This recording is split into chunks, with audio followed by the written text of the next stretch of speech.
Chapter 30. Will Training. It is of the utmost importance that the individual develop, cultivate, and train his will so as to bring it under the influence of the higher part of his mental and moral being.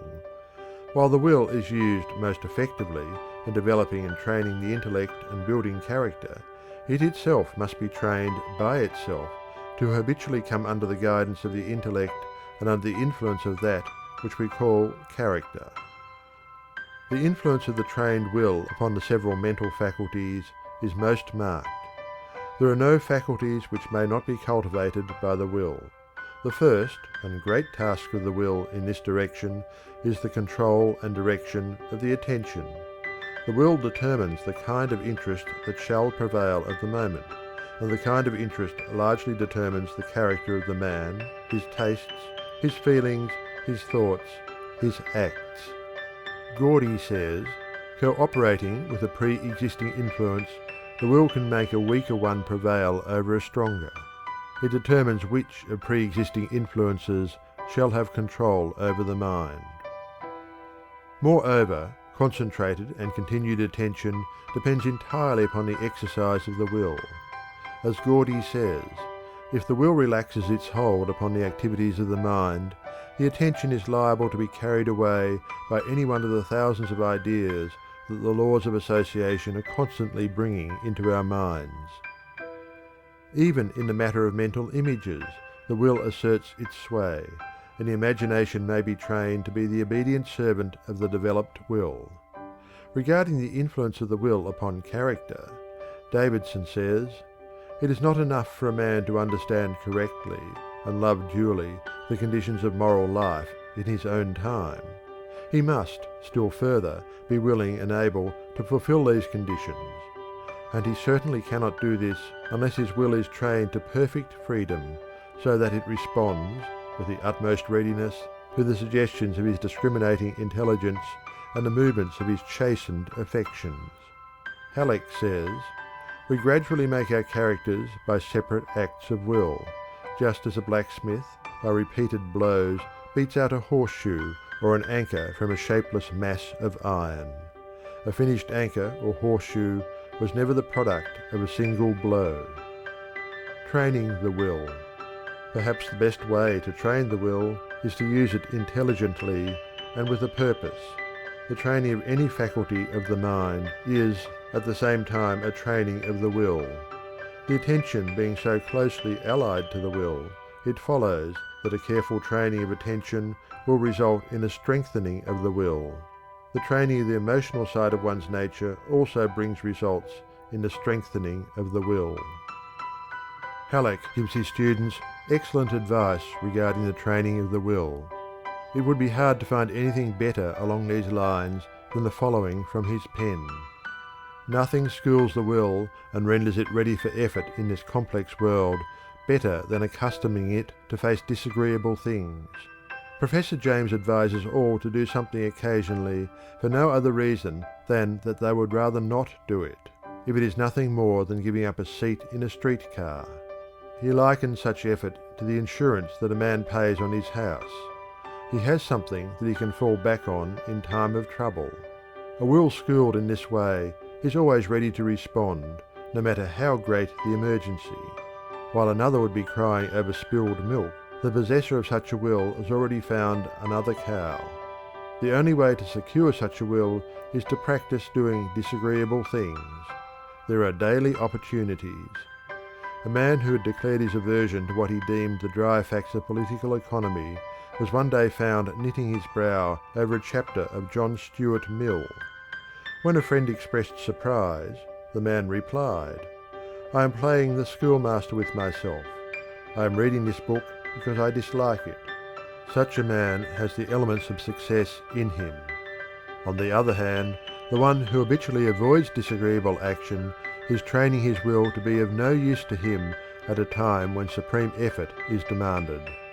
Such a will can never elbow its way to the front in life. Habits. Habits are the beaten track over which the will travels.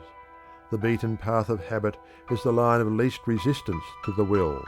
One who would train his will must needs pay attention to providing it with the proper mental paths over which to travel.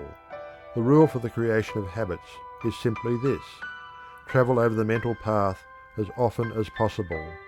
The rule for breaking undesirable habits is this: cultivate the opposite habit. In these two rules is expressed the gist of what has been written on the subject. Professor William James has left to the world some invaluable advice regarding the cultivation of right habits. He bases his rules upon those of Professor Bain, elaborates these, and adds some equally good ones. We herewith quote freely from both James and Bain on this subject. It is the best ever written regarding habit building. 1. In the acquisition of a new habit, or the leaving off of an old one, launch yourself with as strong and decided an initiative as possible. This will give your new beginning such a momentum that the temptation to break down will not occur as soon as it otherwise might, and every day during which a breakdown is postponed adds to the chances of it not occurring at all. James. 2. Never suffer an exception to occur till the new habit is securely rooted in your life. Every lapse is like the letting fall of a ball of string which one is carefully winding up. A single slip undoes more than a great many turns will wind again. James. It is necessary, above all things, in such a situation, never to lose a battle. Every gain on the wrong side undoes the effect of many conquests on the right. The essential precaution is so to regulate the two opposing powers that the one may have a series of uninterrupted successes until repetition has fortified it to such a degree as to enable it to cope with the opposition under any circumstances. Bain. 3. Seize the very first possible opportunity to act on every resolution you make, and on every emotional prompting you may experience in the direction of the habits you aspire to gain. It is not in the moment of their forming, but in the moment of their producing motor effects, that resolves and aspirations communicate their new set to the brain. James. The actual presence of the practical opportunity alone furnishes the fulcrum upon which the lever can rest, by which the moral will may multiply its strength and raise itself aloft. He who has no solid ground to press against will never get beyond the stage of empty gesture-making. Bain. 4. Keep the faculty alive in you by a little gratuitous exercise every day. That is, be systematically ascetic or heroic in little unnecessary points. Do every day something for no other reason than that you would rather not do it, so that when the hour of dire need draws nigh, it may find you not unnerved and untrained to stand the test. The man who has daily inured himself to habits of concentrated attention, energetic volition, and self-denial in unnecessary things will stand like a tower when everything rocks around him, and when his softer fellow mortals are winnowed like chaff in the blast. James. End of chapter 30. Chapter 31. Will Tonic. In addition to the general rules for developing and training the will given in the preceding chapter, we ask you to tone up and strengthen the will by the inspiration to be derived from the words of some of the world's great thinkers and doers. In these words there is such a vital statement of the recognition, realization, and manifestation of that something within, which we call will, that it is a dull soul, indeed, which is not inspired by the contagion of the idea. These expressions are the milestones on the path of attainment, placed by those who have preceded us on the journey. We submit these quotations without comment. They speak for themselves. Words of the wise. They can who think they can. Character is a perfectly educated will. Nothing can resist the will of a man who knows what is true and wills what is good. In all difficulties, advance and will, for within you is a power, a living force, which, the more you trust and learn to use, will annihilate the opposition of matter. The star of the unconquered will, it rises in my breast, serene and resolute and still, and calm and self-possessed. So nigh is grandeur to our dust, so near is God to man, when duty whispers low, thou must. The youth replies, I can. The longer I live, the more certain I am that the great difference between men, between the feeble and the powerful, the great and the insignificant, is energy, invincible determination, a purpose once fixed, then death or victory. That quality will do anything that can be done in this world, and no talents, no circumstances, no opportunities will make a two-legged creature a man without it. Buxton. The human will, that force unseen, the offspring of a deathless soul, can hew a way to any goal, though walls of granite intervene. You will be what you will to be. Let failure find its false content in that poor word, environment. But spirit scorns it and is free. It masters time, it conquers space, it cowes that boastful trickster chance, and bids the tyrant circumstance uncrown and fill a servant's place. Resolve is what makes a man manifest, not puny resolve, not crude determinations, not errant purpose, but that strong and indefatigable will which treads down difficulties and danger as a boy treads down the heaving frostlands of winter, which kindles his eye and brain with a proud pulse beat toward the unattainable. Will makes men giants. Donald G. Mitchell. There is no chance, no destiny, no fate can circumvent or hinder or control the firm resolve of a determined soul. Gifts count for nothing. Will alone is great. All things give way before it, soon or late. What obstacle can stay the mighty force of the sea-seeking river in its course, or cause the ascending orb of day to wait? Each well-born soul must win what it deserves. Let the fools prate of luck.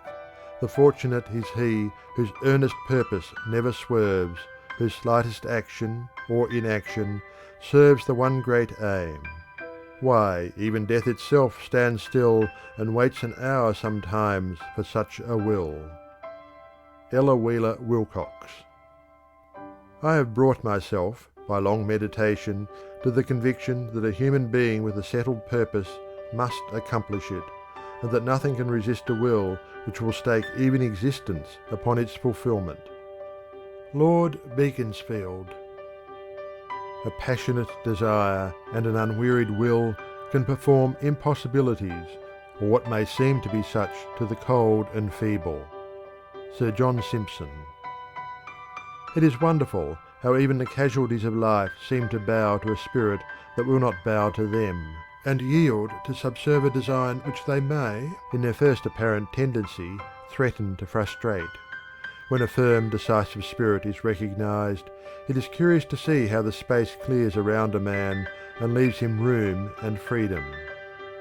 John Foster. The great thing about General Grant is cool persistency of purpose. He is not easily excited, and he has got the grip of a bulldog. When he once gets his teeth in, nothing can shake him off. Abraham Lincoln. I am bigger than anything that can happen to me. All these things are outside my door, and I've got the key. Man was meant to be, and ought to be, stronger and more than anything that can happen to him. Circumstances, fate, luck, are all outside, and if he cannot change them, he can always beat them. Charles F. Lummis. The truest wisdom is a resolute determination. Impossible is a word found only in the dictionary of fools. Circumstances. I make circumstances. Napoleon. He who fails only half wills. Saguaro. That which the easiest becomes a habit in us is the will. Learn then to will strongly and decisively. Thus fix your floating life, and leave it no longer to be carried hither and thither like a withered leaf by every wind that blows. Man owes his growth chiefly to that active striving of the will, that encounter which we call effort, and it is astonishing to find how often results, apparently impracticable, are thus made possible. It is will, force of purpose, that enables a man to do or be whatever he sets his mind upon being or doing. A strong defiant purpose is many-handed and lays hold of whatever is near that can serve it. It has a magnetic purpose that draws to itself whatever is kindred. Let it be your first study to teach the world that you are not wood and straw, that there is some iron in you. Munger. It's dogged as does it. Yorkshire proverb. One talent with a will behind it will accomplish more than 10 without it, as a thimbleful of powder in a rifle, the bore of whose barrel will give it direction, will do greater execution than a carload burned in the open air. O. S. Marden. Will may not endow a man with talents or capacities, but it does one very important matter. It enables him to make the best, the very best, of his powers. Fothergill. Tender-handed, stroke a nettle, and it stings you for your pains. Grasp it like a man of metal, and it soft as down remains. Don't flinch, don't foul, but hit the line hard. Roosevelt. The more difficulties one has to encounter, within and without, the more significant and the higher in inspiration his life will be. End of chapter 31. End of Your Mind and How to Use It by William Walker Atkinson. Read by Algie Pug.